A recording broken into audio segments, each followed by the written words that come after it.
Menurut gue sih ya, film Indonesia yang pakai bahasa daerah itu memang wajib banget diapresiasi. Contohnya film Yuni, Ngeri-Ngeri Sedap, atau bahkan Before Now and Then yang pakai bahasa Sunda. Tapi mungkin memang ini bukan pertama kalinya sih Bayu Skak bikin film yang pakai bahasa Jawa.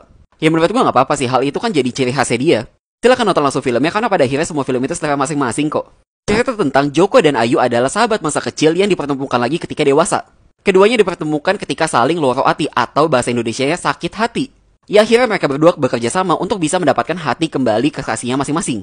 Kita bahas dulu ya hal-hal yang gue suka dari film ini. Sekedar info aja nih, 1 hari sebelum gue nonton film ini, gue tuh baru tahu banget kalau ternyata ini diangkat dari sinetron Loro Ati yang masih tayang di SCTV. Jadi gue agak bingung aja sih korelasi antara versi film dan juga versi sinetronnya ini tuh apa.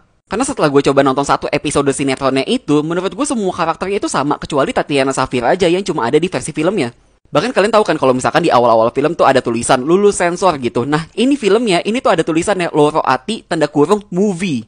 Tapi nih walaupun menurut gue film ini berhubungan erat sama sinetronnya, menurut gue visual di film ini tuh bagus banget, serius deh.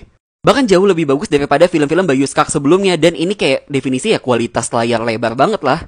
Nah nih kalau misalkan kita bandingin sama sinetronnya, untuk segi visualnya ya, untuk sinetronnya ya kualitas sinetron gitu loh. Jadi makanya ini yang gue suka ketika mereka buat 2 format yang beda. Di sisi lain banyak banget momen-momen komedi yang beneran bisa bikin gue ketawa ngakak. Ya mungkin dari total 100% komedi, menurut gue 50%-nya bisa bikin gue ketawa, 30%-nya biasa aja, dan 20%-nya agak garing. Tapi ya gue tuh nonton film ini berasa kayak nonton film Thailand, karena kan gue gak paham bahasa Jawa, jadi gue tuh bisa ketawa ketika gue baca subtitlenya.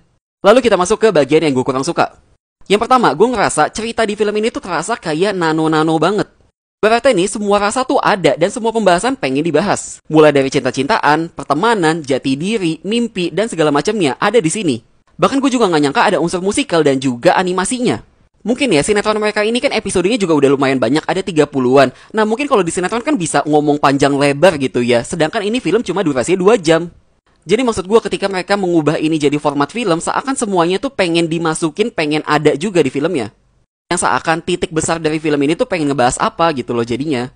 Terus juga pas adegan klimaks menurut gue ada satu adegan yang menurut gue kayak terasa sinetron banget. Oh iya tapi lupa, memang ini kan diangkat dari sinetron ya. Juga nih yang gue agak kesel adalah ini kan filmnya ada unsur musikalnya, mungkin nyanyi-nyanyinya sampai ada 3 kali. Tapi kenapa sih itu lagunya tuh kagak ditranslate ke bahasa Indonesia juga, cuma dikasih lirik bahasa Jawa? Kan kita bukan pengen nyanyi gitu loh, gue juga pengen tahu itu arti lirik lagunya apaan. Lalu juga background kedekatan antara Ajeng dan Fadli ini tuh kayak nggak terlalu dijelasin di versi filmnya. Maksud gue kayak agak terlalu tiba-tiba aja, oh mereka tiba-tiba deket nih gitu, padahal gue nggak tahu apa-apa gitu kan. Mungkin kalau di sinetronnya udah dijelasin. Yaudahlah mungkin itu aja pendapat gue soal film ini. Gimana menurut kalian soal filmnya?